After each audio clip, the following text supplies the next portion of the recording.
Do you ever feel like you are spiraling right along with your child who is struggling with anxiety and OCD? Look, I already told you that your hands are clean.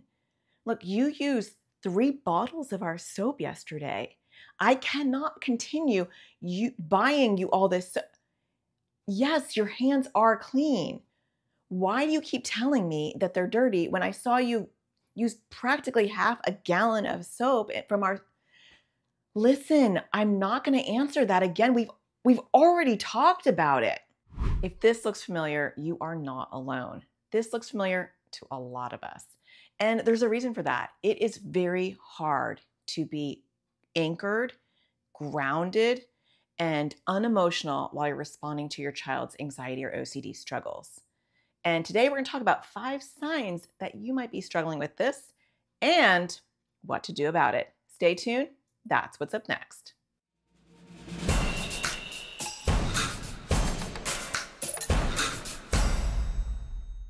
It's hard for us as parents to not be reactive when our child is struggling with anxiety or OCD.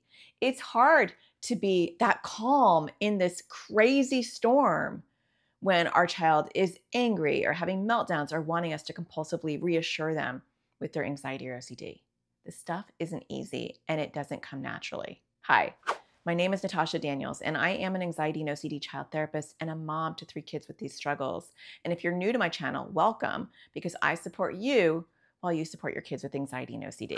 And today I want to talk about one of the biggest struggles and one of the biggest gifts that we can give our kids, which is literally how we show up for their issues. That may seem like a small little thing, but it actually is the biggest thing that we can do for our kids, regardless of whether they want to work on their anxiety or OCD, because I can respond in a way that is grounded, that's non-reactive, that's intentional, or I can respond with my own emotions. Spoiler, most of us respond with our own emotions, including me. And to not do that takes intention and a daily practice. And it's an hour-by-hour daily practice. And sometimes you hit it out of the park, and sometimes the ball hits you in the face. And that's okay, because none of us are going to be able to show up in an anchored, lovingly detached, intentional way 100% of the time. I'll tell you that right now. But we can show up maybe 20, 30, or 40% of the time with intention when we start to practice this on a daily basis. All right, sign number 1. Moods are contagious. And this is actually physiological. There is something called mirror neurons, and mirror neurons tend to make behaviors and emotions contagious. So when I'm riled up, it's more likely that the person next to me is going to get riled up too, including our kids. So when our child is riled up in whatever way that may be for you and your family, whether they're super angry or they're super distressed or they're panicking, it's contagious. It's very hard to not mirror that emotion, kind of like this. What's going on? You can't breathe? Okay, just calm down, okay? Oh my God, she's gonna pass out. Oh my God, she's gonna pass out. Oh my gosh, is she breathing? Oh my gosh, is she breathing? Oh my gosh, she's actually breathing. Do I need to call 911? Do I need to call 911? What is happening right now? Take a deep breath. Listen to me. Take a deep breath, okay? You are turning a color that I do not like. Just take a deep breath. Okay, put your head between your knees. You doing okay? You feeling nauseous? Okay, hold on. Okay, sit up for a second. Listen, you need to listen to me. I need you to take a deep breath so that you are breathing because you are scaring me. Take a deep breath. No, you're hyperventilating. In that example, you can see that the parent starts to get panicky as the child is getting panicky. And there's this vicious loop where the more panicky the child is getting, the more panicky the parent is getting, which then in turn makes the child feel more panicky, because when you're not anchored for your child, they can sense that, and we actually add to their panic instead of being that calming factor. And it is hard. It's hard to not be panicking when your child is struggling, or replace panic with anger or frustrated or overwhelmed, like whatever emotion it is with anxiety and OCD, because anxiety and OCD isn't just one emotion. Sometimes our kids are panicky, but sometimes they're really angry, or sometimes they're super overwhelmed or demanding. And when we mirror back that emotion in its intensity, all we're doing is putting more fuel on the fire and exacerbating the issue. And so the thing to do, but hard thing to do, is to become grounded, to become anchored, to not have that emotion be contagious and to not absorb that emotion and reflect it back on our child, but to separate ourselves from that emotion. That's why I often call it being lovingly detached, because it doesn't mean that we are detached from our child's struggles, but we are detaching from the emotion. We're not getting sucked in to the situation. We are asking ourselves, what does my child need from me in this moment? And it's not about us, and it's not about maybe what their anxiety or OCD wants. It's what do they need from me in this moment?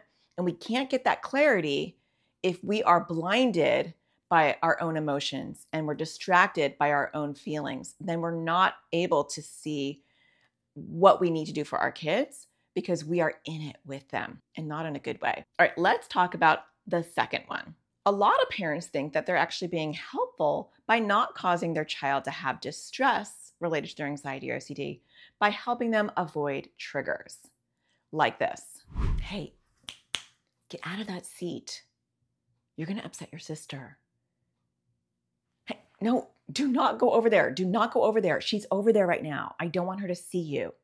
Can you just go back to your room? Look, we don't want to upset her, okay? She doesn't want to see you in that shirt. So either go take that shirt off or you need to stay out of that room because it's overwhelming her right now. Does that seem helpful to you? It may surprise some of you, but helping our kids avoid triggers related to their anxiety or OCD is actually not helpful. And in fact, it could be because you are emotionally unanchored that you are spinning your wheels and really trying to not trigger them because you feel like you can't handle it, or you feel like they can't handle it. And unfortunately, this backfires because the more we cocoon and protect our kids from not being triggered related to their anxiety or OCD, and I'm not talking about going out of our way to trigger them on purpose, but I'm just talking about life in general.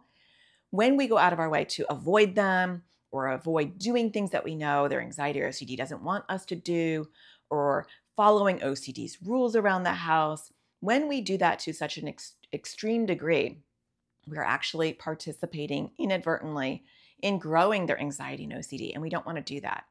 And a lot of times we have to slowly and systematically expose them to triggers in a natural sort of way so that they can become resilient and learn how to handle that.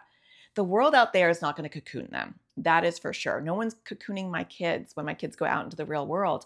I know that from my own personal experience.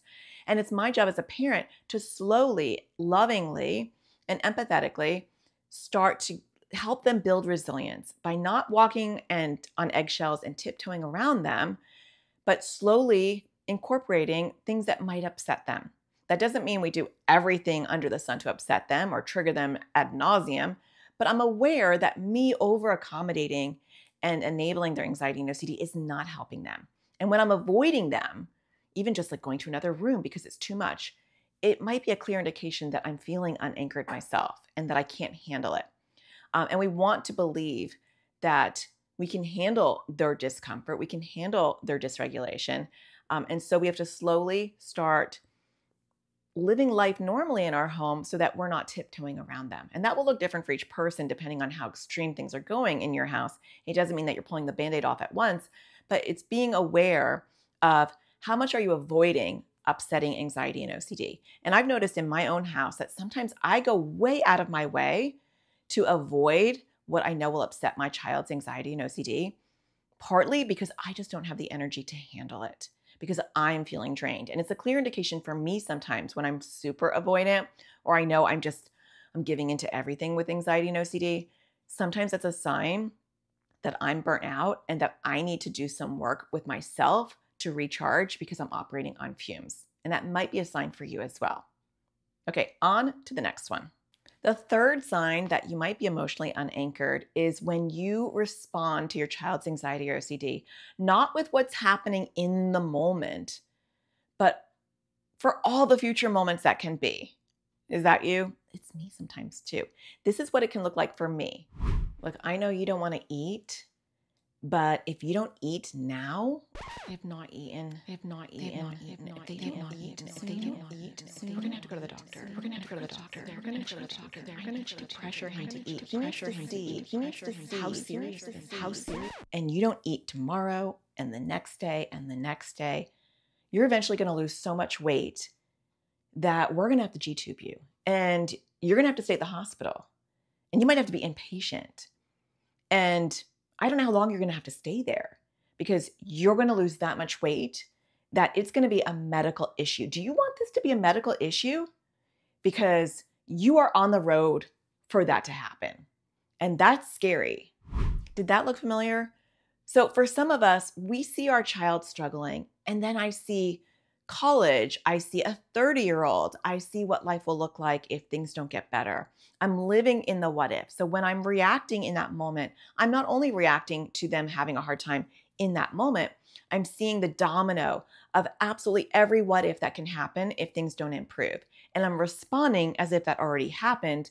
And so I'm coming to the situation with a lot of energy, a lot of anxiety because of my fear, because I'm not seeing what's right in front of me. I'm seeing what could be in front of me in the future. And that's something that we want to work on, because we want to live in the moment instead of in the what ifs. And it's super easy, and I know I really struggle with this as well, to live in the what ifs instead of the what is. And I often will say to myself, kind of as a mantra, I'll say, what is? If I'm sitting there in the what ifs, I'll catch it. If I'm trying to be intentional and I'm having one of those moments, that 30% great window of successful intentional parenting, and I'll say, that's a what if. That's a what if. Is it happening right now? No. Is there anything I can do about that right now? No. What is happening right now? What is, not what if. And that kind of helps me refocus my attention on the immediate thing that's happening. And what needs my attention is the immediate thing, not the thing that I'm afraid of in that moment. Okay, sign number 4. This is a big one for a lot of us, that you take your child's anxiety or OCD struggles personally. Now, this can happen in a lot of different ways. You can take it personally when they get angry and they have meltdowns and they know exactly what to say to push your buttons. Or you take it personally where their failure or their inability to work on anxiety and OCD is your parenting failure, and you're taking it personally on that level. Kind of like this. Look, you ignoring me and staying in bed because you don't want to go to school. Do not say shut up to me. Oh my gosh, my kid is so disrespectful. I can't let them get away. I can't let them get away. This is getting out of control. That is totally disrespectful.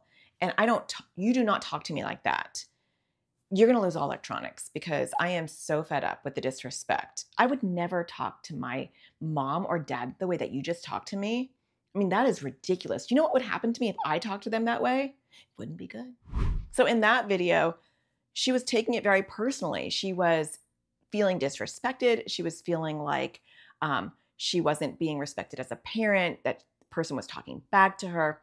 And what we have to realize when we're dealing with anxiety and OCD is that our kids get dysregulated. And when they're dysregulated, sometimes they will say whatever they can to hook us in, because it's much easier to deal with rage and squirrel you than for you to deal with my softer issues with my anxiety and OCD. So if you're triggering me or you're wanting me to do something and I have an anxiety and OCD and I feel like you're putting me in a corner, I'm going to push your buttons, because I much rather, it feels better to rage and get those endorphins kicking and my cortisol and just get my anger out on you, versus having to deal with the hard reality of my anxiety and OCD. So as parents, we can get squirreled really easily, fall right for that trap, and get hooked into taking things personally, getting really upset by that, taking what they say at face value. You know, if you're not feeding OCD, your child's OCD is going to say some hurtful things like, you're a terrible parent, you're not helping me, why are you doing this, you're making it worse. And if we take those things as if there's meaning to it, versus OCD just spitting it at us because we are doing something that's actually therapeutically helpful for our kids, we're going to get hooked in and we're going to get squirreled. And so staying grounded and unemotional in those moments, not adding fuel to the fire, is the magic sauce. But it's hard magic sauce, because you really have to kind of pull it together and really ground yourself and detach from the words so that you can show up in a non-reactive, loving sort of way. And in those moments, that can be really hard, but super powerful when you can do it. The last sign that you might be emotionally unanchored when you're dealing with your child, which I think we've all been with all of these, I think most of us are hitting 1, 2, 3, 4, and probably 5 as well at some time during your journey raising your kids with anxiety and OCD. I know for sure I have been all of these things, sometimes all of them in one day. But the last one is a superfixer, that you feel like you need to fix this immediately. The urgency to fix our kids' anxiety and OCD is a hard struggle, especially for those of you that have kids that are not able to function, they're not able to go to school. For me, sometimes my child is losing so much weight, they might need to be G-tubed because we deal with restrictive eating at my house. It could be that my child is not able to function, your child's not able to find the joy in life. That is a crisis. And it can feel like we have to fix it right away. The problem with that is we start to sound like this. Are you doing an OCD compulsion right now? Look at me. Are you doing a mental compulsion? Did you just tap the couch in a weird way? That was a compulsion. Come over here. I want to talk about it. I know you don't want to talk about it right now, but this is not going to go away. If she doesn't work on this right now, it's going to get worse. It's going to get worse. She's going to get worse. And she's going to get worse. Nothing will ever get better. And I need to get her to focus. If she keeps doing compulsions, her OCD is going to grow. And I think I saw you doing compulsions. I want you to stand here and we're going to talk about your OCD and what compulsions you're doing. No, I don't see everything as OCD, but this is something we have to talk about. Why are you walking away? I know you're screaming that it's not OCD, but kind of feels like it is based on your reaction to me right now. And we're going to talk about this. So when we're feeling the pressure, we transfer that pressure often to our kids. And so we show up for their situations with a lot of nervous energy and a lot of pressure because we feel the pressure and we transfer that to our kids. And a lot of our kids shut down. And it actually slows down progress because instead of meeting our kids where they're at, we are dragging them to where we're at. And it doesn't work that way. This is their journey and they have to build their skills when they're ready. And I can tell you from personal experience that that is not fast enough for me. And it's frustrating when I'm walking 2 steps ahead and I have to stop and wait and look back and say, oh my gosh, they're all the way like half a mile behind me. This isn't my journey. This is not my race to run. And I don't get to the finish line without my child. That's not how it works. And there really is no finish line, to be honest, because this is kind of a life journey, but we certainly can make it better. And part of that is slowing down, which seems completely counterintuitive, but slowing down and saying, where is my child at? And where do I need to meet them? Because when I meet my child and we walk side by side and I coach them instead of pull them, they're going to make long-term progress and it's going to be their own progress, not mine, at their own pace, which can be frustrating. The thing to remember is self-compassion. All of us are human. And I have never met a parent who hasn't shown up with emotion to their kids' anxiety or OCD at least once, if not daily. And that is okay. Whether you show up with anxiety and fear or anger or all of that in 1 hour, self-compassion and forgiveness is the first step. And that is really important because parents can beat themselves up to the point where you don't want to get out of bed, or you feel like you're just doing everything wrong, or you feel like a failure as a parent. You feel like you're not helping your child, or you feel so guilty and so bad that it clouds your perspective for the next day or the next hour where you're not able to show up with intention and be grounded because you're stuck on your own response from the time before. That's happened to me. And so learning to be like, it's okay. Okay, next time I'm going to show up with more intention. I'm going to mess up. I'm going to show up. I'm going to mess up. I'm going to show up because that is being human. And I'm going to show up imperfectly, just as we all do to anything in life. But showing up and realizing that it's a daily practice and that every day is a new day, every hour is a new hour. Sometimes I go back to my kids and I say, oh, I'm sorry that I responded in that way. I find that repairing moments that I felt dysregulated or unanchored has been really therapeutic for me and for my kids. I'm not looking for them to say, it's okay, mom. You're a great mom. I'm not looking for reassurance because that would be a little bit messed up. I'm not even looking for anything. I'm modeling what it looks like to repair an action or behavior or response that I didn't feel good about, that wasn't not my intention. And so I do that a lot at my house. I circle back and I'll say to my kids, you know what? I'm sorry that I responded that way. Or just recently, I was actually in a meeting with my son and I said something to the person that we're having a meeting with. And I could tell that he was very upset by that. And my first response was to feel a little bit defensive and to be like, I should be able to say that to this person. Like, why can't I say that? I was just telling them what was going on. But after I kind of surveyed my response, like without me verbally saying anything, I realized that doesn't really matter. That was just a defensive response because I was feeling like a bad parent. I was feeling defended. I think that's the right word for how I responded. But then I looked at it from his perspective and I said after the meeting, I'm sorry that I said that. I could tell that that really upset you.